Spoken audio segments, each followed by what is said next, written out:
Katim Nabi'een sallallahu alayhi wa sallam.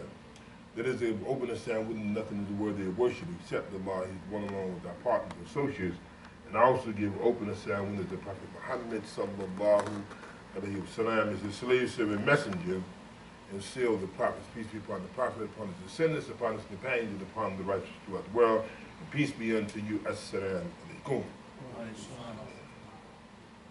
Alhamdulillah, we're thankful to Allah, highly glorified to see for once again allowing us to unite for this wonderful day, in this part of the day that is Jumu'ah, the salat by which we come to seek his aid, to seek his guidance, to ask for his forgiveness, and to beg for his mercy, because his mercy is very, very powerful in our lives. He tells us, in fact, all throughout the Quran, that his mercy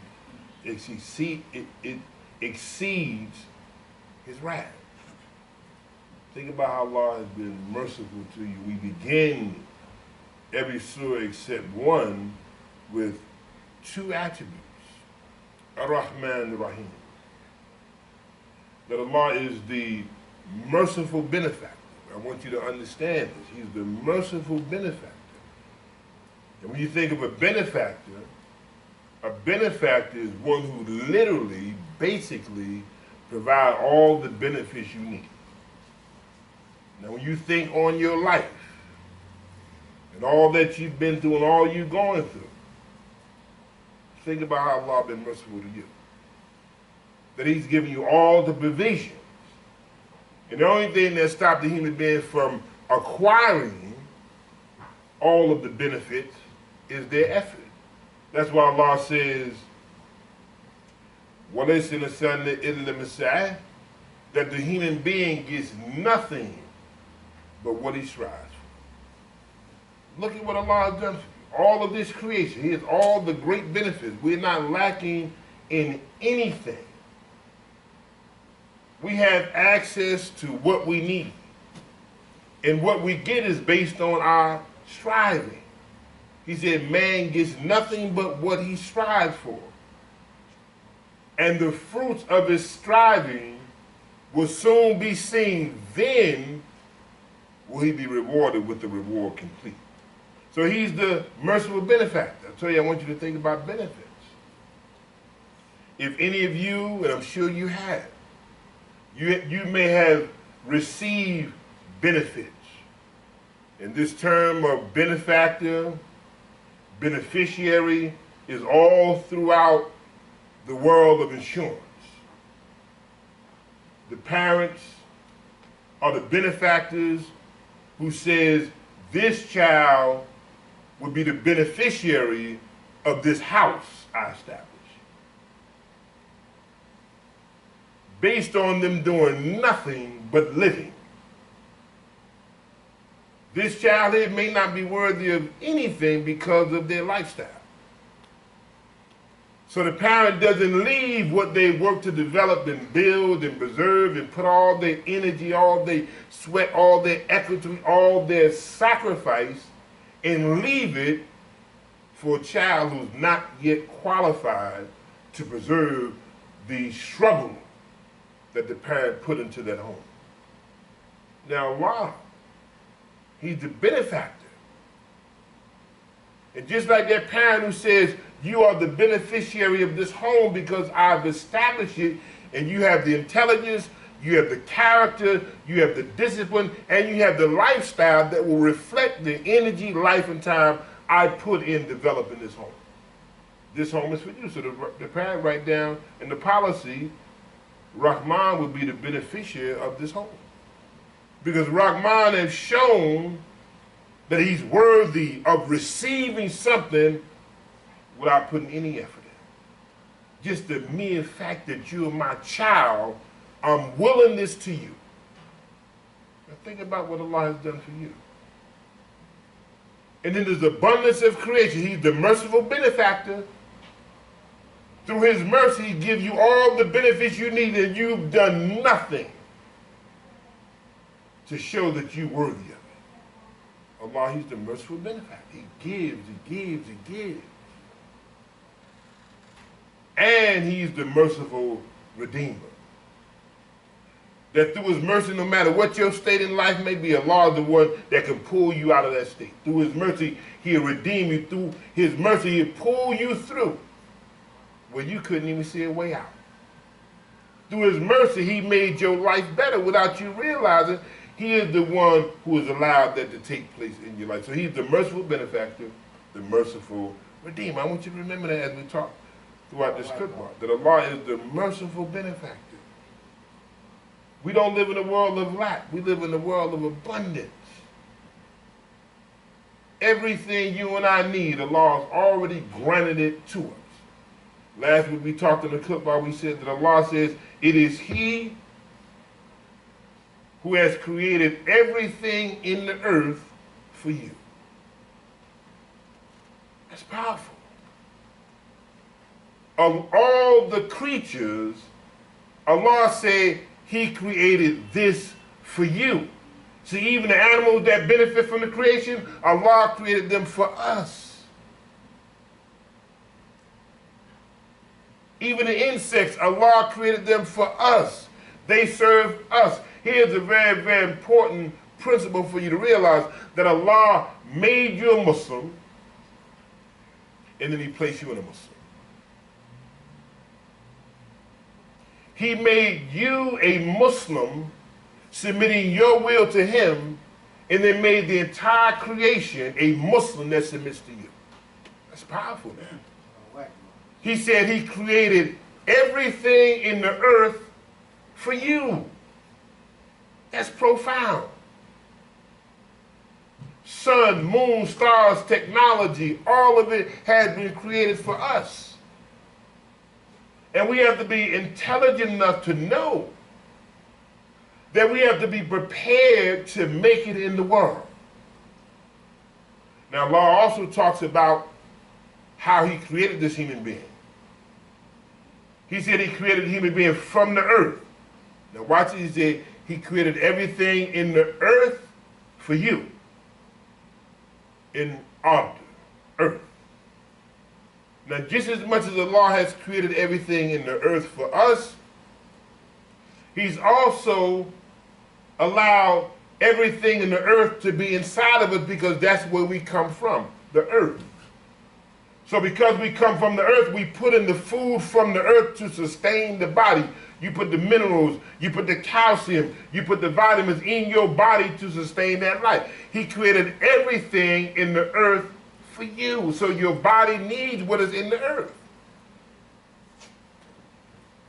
He says He created every living thing from water that's in the earth. He created every living thing from water. Without water, we can't sustain the life. There's no lubrication. There's no movement. He created everything in the earth for you.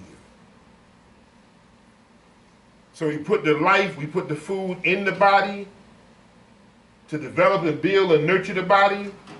And when that body expires, that body goes back in the earth.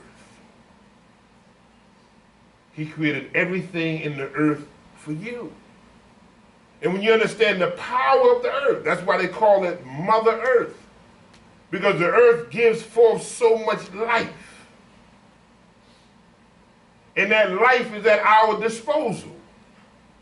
But we have to be prepared to make it in what we call the life of plenty. This is the land of plenty. We don't live in a world of lacking.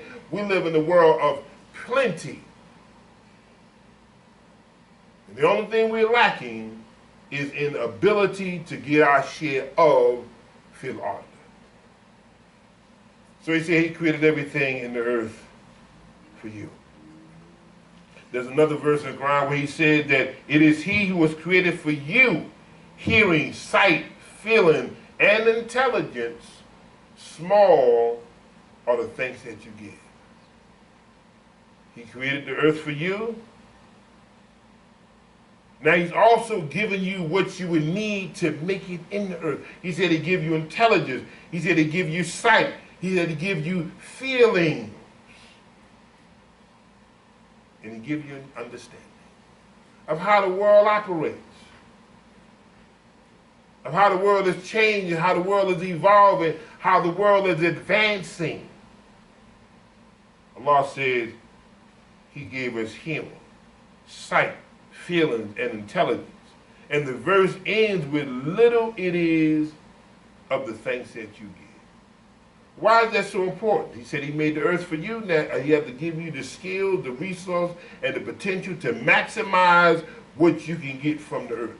But look, Allah said He gave you sight, observational power. Now all you have to do is think about your life. I tell you, think about your life. And think about those who have not been given the gift of sight. Can you imagine living in a world without sight? I want you to think about your life. Can you imagine living in a world without being able to hear? See, if He made the earth for you, you have to have all these gifts to maximize what's in the earth. So He says, small are the thanks that you give. We have the potential, we have the, sometimes the audacity. Or sometimes we have the nerve not to thank Allah for what He's done for us, what He's gifted you with. There's a little story about a man that was complaining about his shoes. He didn't like his shoes. He saw the people had nice shoes, better than his. And he complained about that oftentimes until he came upon a man that had no feet. And then he started to think about, my shoes ain't that bad. You have to show appreciation for what Allah has given you, because as you show appreciation, things grow.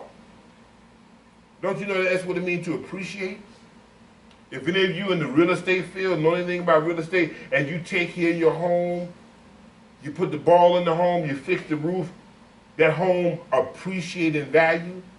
But when you neglect that home, don't put the new roof, don't put up the fence, don't make the siding right, don't put a new boiler. When you don't take care of that home, then that home depreciates in value. So when you show appreciation for what Allah has blessed you with, then you as a human being begins to grow in value. Your life begins to go up in stock because you are showing appreciation, because Allah said that if you are grateful, I will give you more. Allah says, if you are grateful, I will give you more, but if you are ungrateful, my punishment is severe. Now you know you don't give what you have to those who don't show you appreciation.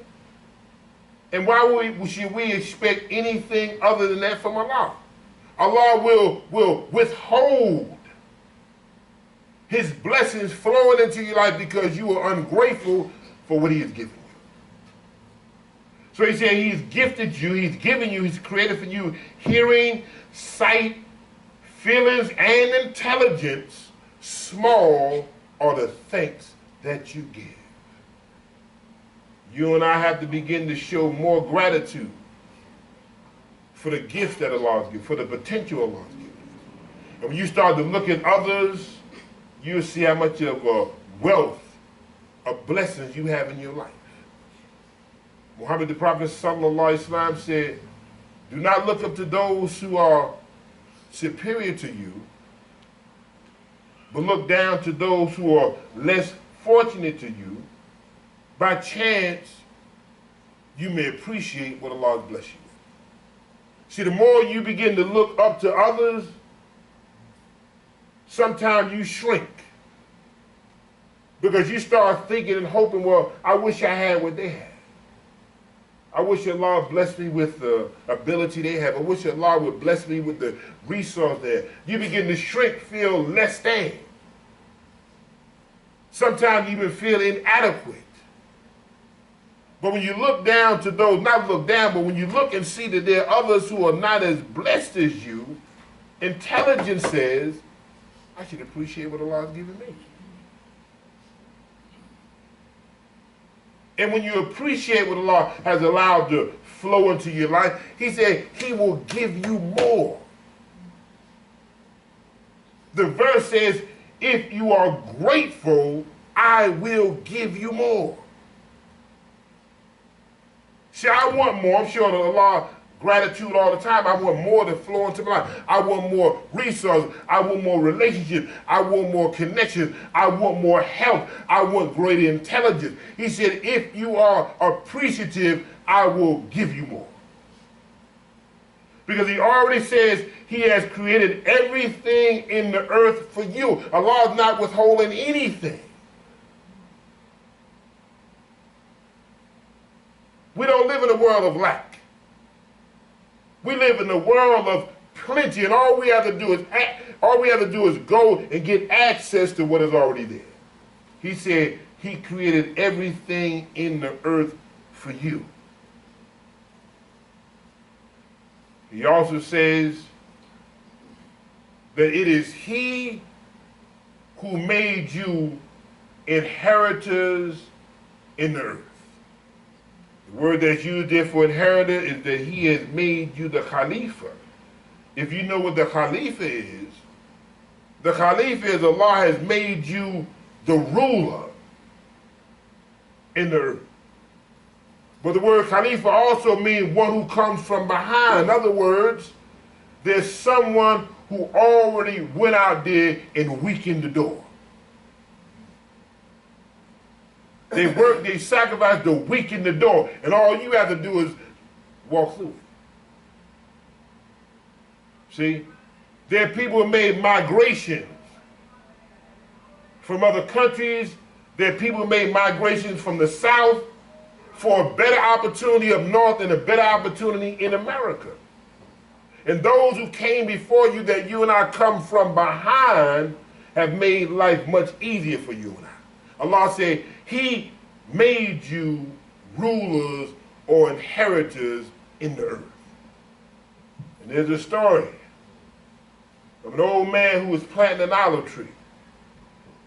And when he planted the olive tree, they asked him, why are you planting an olive tree knowing that when the olive tree grows, when it grows into fruition, you'll be long gone? He said, yes, I know that. He said, but they planted so that I may eat, and I'm planting so that they may eat. See, those who came before me planted the tree so I can eat from the tree. And as a responsible person, I'm planning for the future.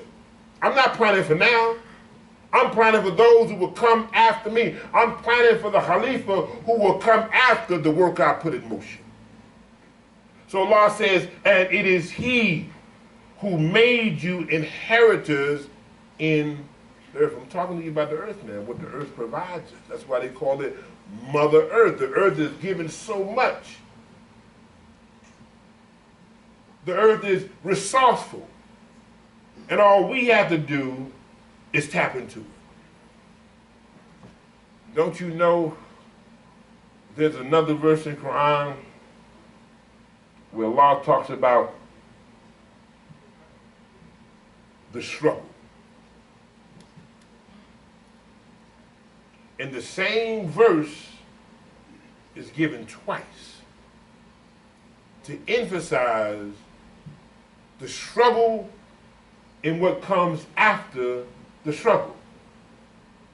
Allah says, verily, with every difficulty there is relief.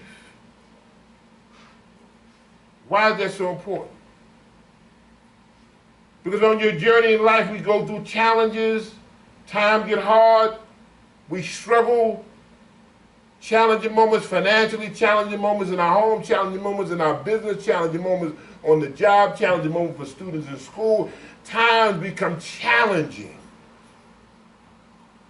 And some people give up.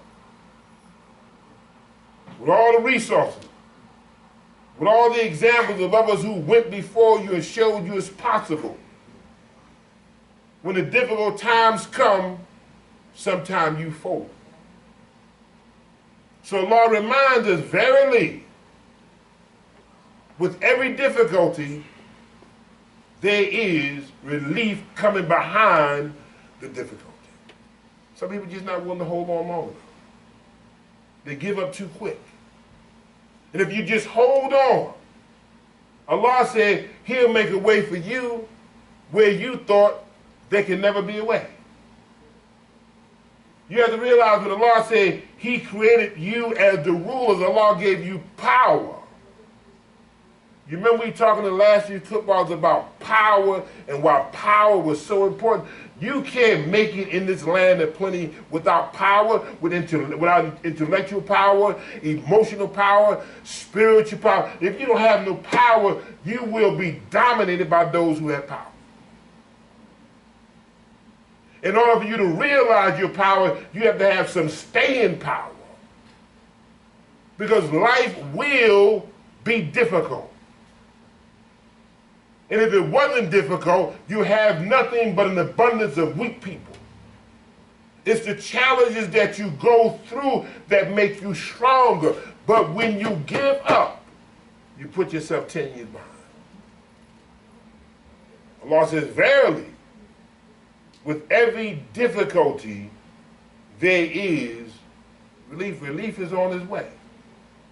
You can be assured that we say, Sadaqallahu al-Azim, surely Allah speaks the truth. You can be assured that the ease is on its way. Why? Because Allah says it again as a confirmation 2 times in the same surah. Verily, with every difficulty, there is relief. To confirm that fact that we can't afford to give up. If we're going to make it on the earth as the rulers, we have to realize that we must have power. We need spiritual power. We need intellectual power. We need instinctive power. But we have to go beyond the animalistic appetite and use what Allah calls in the Quran the aql. To use the intellectual power. Because that is the only capacity that makes us different from animals. Animals have survival instinct. They know how to survive. They don't have creative power. The animal has never altered life. The beaver only does what a beaver can do. It's never altered life. It only operates out of instinct. But the human being has the capacity to create from nothing, from zero, with nothing but an ideal. They can transform not just America, but the entire world with an idea. With the development of a skill, they can transform the world. Don't you know that most people don't really think? I remember listening to the great thinker Les Brown. And he said that most people operate out of their memory instead of their imagination. See, memory, you're just going over what you did yesterday. That's why research said that the average individual have at least 40,000 thoughts a day. But unfortunately, those are the same thoughts they had yesterday and the day before. That's why people drive the same way.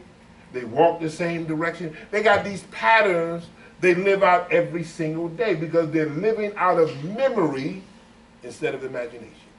See, imagination says that you can look and form an image and then work to make that image tangible. Work to make that image real because it's all in your mind. But most people are living out of what they did yesterday. That's why they can't see themselves advancing in the world. That's why they can't break out of addiction because they're still living in yesterday. Most people are living out of memory instead of imagination. And your power is in you trying to think things through. That's why Nike did a great disservice to many people without them even realizing.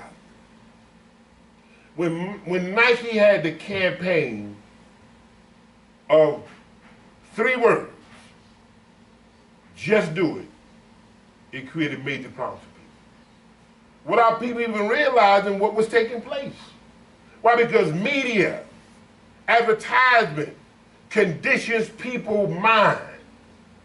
Without them being aware, subconscious, they begin to live out what they hear and what they see. So Nike, for generations, year after year after year, said, just do it. In other words, don't think about it, just do it. Now, if you have a vulnerable people operating with just do it, they begin to get things after the fact. I know I shouldn't have did that. It's after the fact. But they never say, I want you to think about this. I want you to just move. And then after it's over, people start to reflect, well, man, I should have thought about that before I did that. And they still push just do it. That's why violence is so high.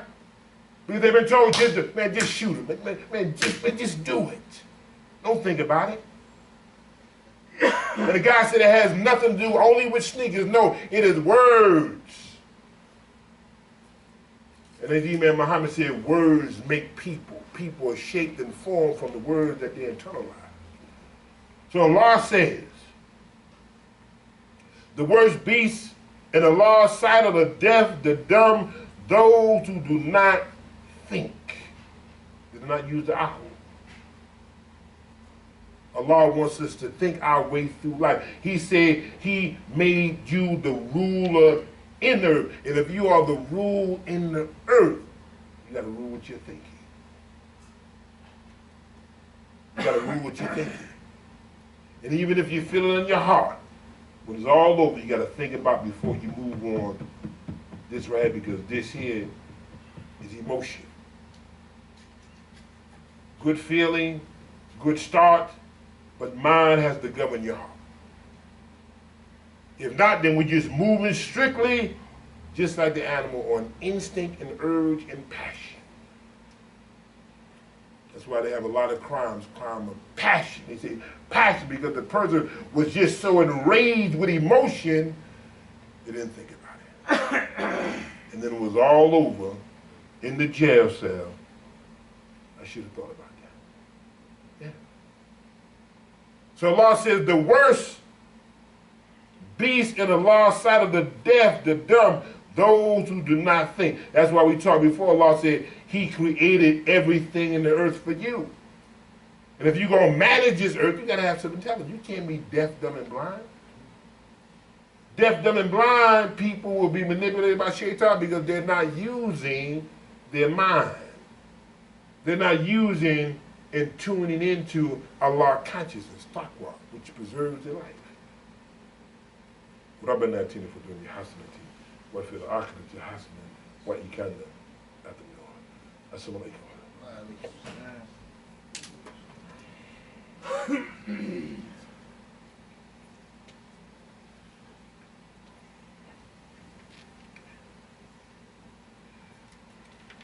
Assalamu alaikum. Yeah, so the earth, we talked about the earth and our position in the earth as the rulers and the managers in the earth. That means that we have to manage ourselves. That's the greatest struggle. Not on the land, not on the battlefield, not with other people, but the greatest struggle is against yourself. They went out and they did battle. And they came back and told Prophet Muhammad sallallahu alaihi wasallam, we won. We were victorious. The Prophet, peace be upon him, said, that was the small jihad. That's a small struggle. That's a small battle. When you go out there and compete against other people. But the greatest struggle that's going to allow you to make it in the land of plenty, the greatest struggle that's going to allow you to be the real inheritors in the earth, is the struggle against yourself. If you can't wage war against your urge to be destructive, to be manipulative, to be weak, if you can't wage war against your appetites that don't let you do the right thing, that ain't the greatest victory. The greatest victory is when you master yourself. That's why we get all kind of training. That's why Allah gives us training. Ramadan, master yourself. Because when you can master yourself, you can go out there and be the Khalifa in the earth. He said, it is he who made you rulers in the earth. If you can't manage and rule over yourself, you can't rule in society. You're in business, if you can't manage your emotions, you can't be good in business. I've seen people destroy businesses because they just didn't have enough self-discipline to build the business. That's why Allah says, and it is he who named you Muslim both before and in this revelation. Muslim is very important because Muslim is a discipline. It's just not that my name is, I'm a Muslim. Muslim is a discipline. It is the discipline that you need in everything that you do. Imam Muhammad said Muslim is the major discipline for maintaining and advancing life. Everything you approach has to be Muslim. When you go to school, Muslim, because it means I got to bring my discipline to this class. When you go into your business, Muslim. I got to bring this Muslim discipline to this business in order for this business to grow. It's the major discipline. It's the same discipline that keeps the solar system operating. Muslim is the major discipline for maintaining and advancing life. That's why the message of Al-Islam is a message of life. It's a transformative message. A message that leads to real freedom, justice, and equality. That's what the message of Al-Islam is. It's a transformative message that wakes up the life in your body. That's why when you hear Rahman call the Adhan and you hear Hayya, if you leave from nothing to that, I want you to really understand what this Hayya, you've heard it over and over again. Hayya al-Salah. Come lively. Shouldn't you be excited about going to pray to Allah after praying to other things? You prayed the drugs, you prayed the people, you bowed down to material things, and you went there with excitement, and it robbed you of your life. So when you hear the adhan, it first starts with Allahu Akbar. Allah is greater than whatever you're dealing with in life. Whatever your struggle is. Because people give up because they think the struggle is greater than them. Allah says he's greater. So you begin your day, Allahu Akbar. You get out of bed hearing that God is greater than whatever I'm faced with in life. He's greater than my challenges. He's greater than my brokenness. He's greater than whatever I'm faced with. Allah is bigger than that. And then you talk about declaring the faith. That's why I said you bowed down the cars, you bowed down the people. You became obsessed with things. You say, Shadu la ilaha illallah, you know what that means? That when you look in the world, you look at life, you put everything on the scale of facts, you weigh it out. And you've come to the conclusion, after I looked at all of this life that Allah said He created for me, I bear witness that there's no force, there's no being, there's no power, there's no thing, there's nothing in the world that is more worthy of my devotion other than Allah. When you hear this idea of the little ilah, the little God that you used to worship, that you gave your devotion to, that your life was obsessed. Yet people become obsessed. That's why we talked last week about when Ibrahim said, surely my prayers, my life, and my sacrifice is all for you, O Allah. Your life, your death, your sacrifice, your prayer is for Allah. In other words, what are you giving your life to? Ibrahim said, I'm giving my life to Allah, not things and not people.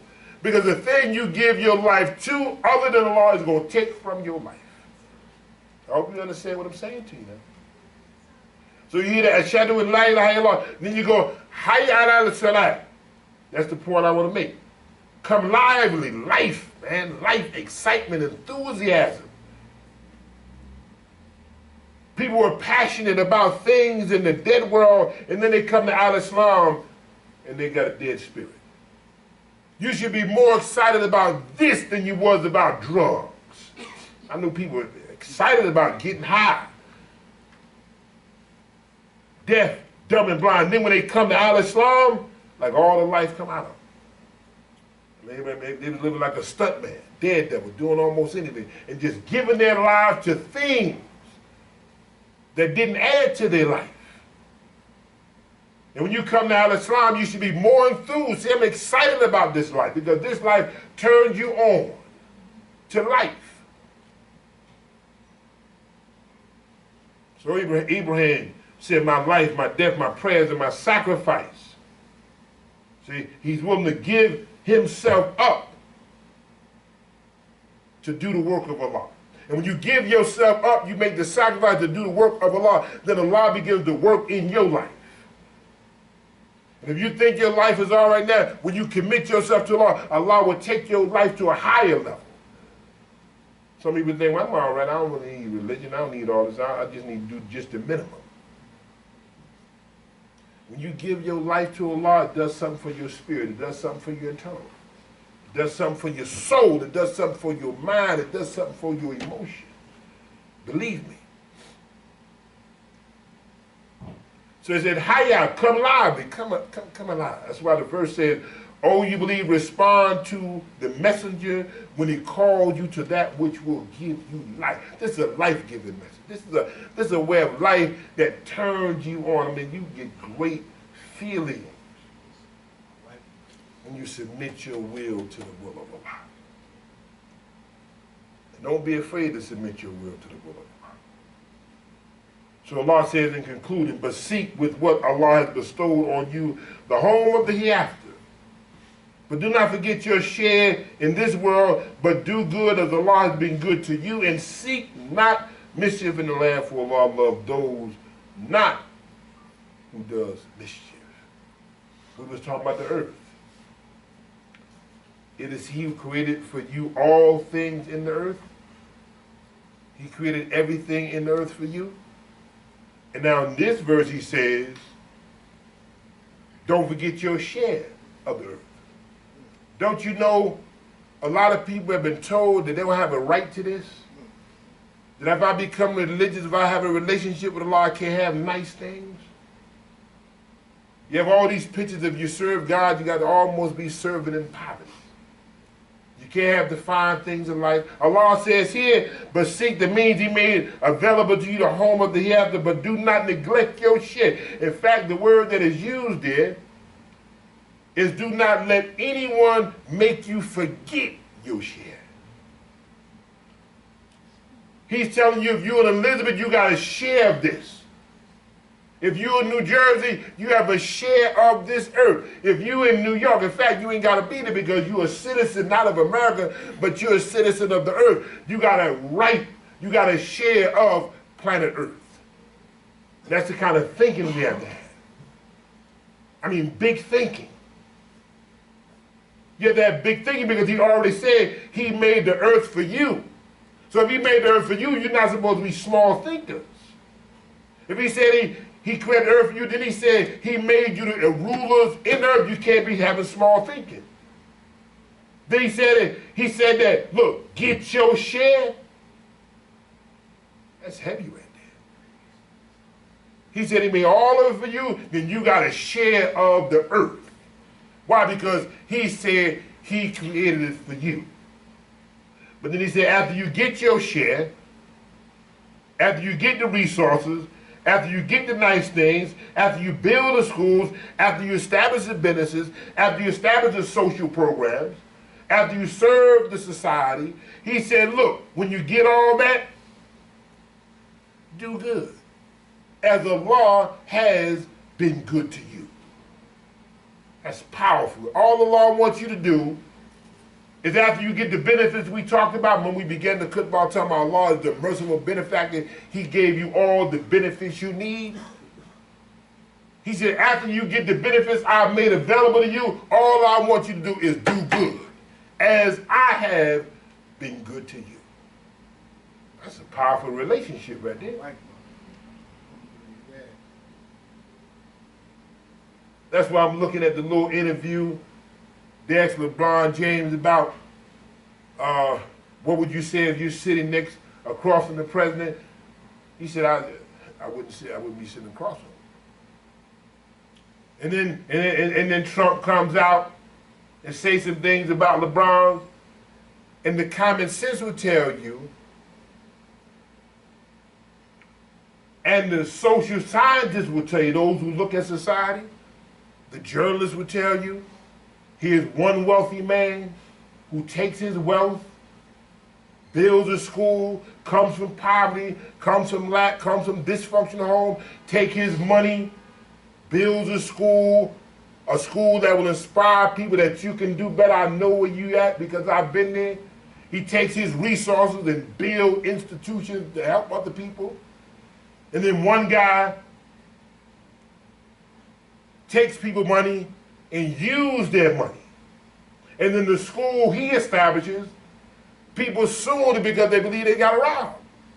So you got one wealthy guy who takes his resources, I'm going to build to do good for other people because I remember what I've been through. Allah said, and do good as Allah has been good to you. And then the other guy says, I'm just going to take. And people got you all tired of being caught because you've been taken. Because you realize that the earth is available to you, and you manipulate and use people with those resources. But Allah says here, after you get your share, I like what the bronze did. After you get your share, simply do good as Allah has been good to you. And seek not mischief in the land, for Allah love not those who do mischief. That's what you call a real fair exchange. Do good as Allah has been good to you. Use your mind, use your resources, use this earth to build something that can help people. Prophet Muhammad sallallahu alaihi wasallam said that the only thing left for prophethood is mubashira. They said, "Oh Messenger of Allah, what is mubashira?" He said, mubashira is good vision. That you gotta have a vision for your life. You gotta have a picture of where you're going, what you want, what's the image you're painting, what's the picture you're painting about your life. Now I can look around this room, and most of us in this room is in the second half of our lives. We don't have a whole lot of functional time to do what we need to do. So you have to create a picture of what you want your life to be. You gotta have a good vision of where you want to go and what you want to do and how you want to impact the world. And then the last question is, after all of that, and I ask a lot of people, what will be your legacy? See, when it's all over, what will be your legacy? The story you've been creating over your lifetime. How will you be remembered? How did you serve people? Did you do good as Allah has been good to you? Or was you selfish, just taking? I want to be in the class of those who was good because I realized Allah had been good to me. And that I was willing to sacrifice my life to do His work. After realizing there was a better world. So you paint a picture of how can you serve? How can you really be Abdullah? Because Abdullah is the highest position you can ever take in the world. Abdullah is the servant of Allah. You can't go no higher than being a servant of Allah. And the only way you can serve Allah is you must serve people. That's why the description in the Quran is those who believe and do good deeds. You can't serve Allah by yourself. You can make salat, for serving Allah is going out there and helping people. That's why all throughout the Quran, Allah talks about the less fortunate, talk about the indigent, talk about the orphans, talk about helping people. And when you help people, you're going to feel better about your own life. Because you'll see that the world doesn't revolve around you. That's why zakat is so important. Zakat, this principle of zakat is a tool for social improvement. Zakat, charity, rids your heart of greed. Zakat cleanse your soul of stinginess. Because the verse says, and do good as Allah has been good to you. Give what Allah has given you. And when you give what Allah has given you, He said He'll multiply your giving. The compensation is big. From your small investment, believe me, the returns are great in your life. But do good as Allah has been good to you. Peace be unto you. Assalamu alaikum.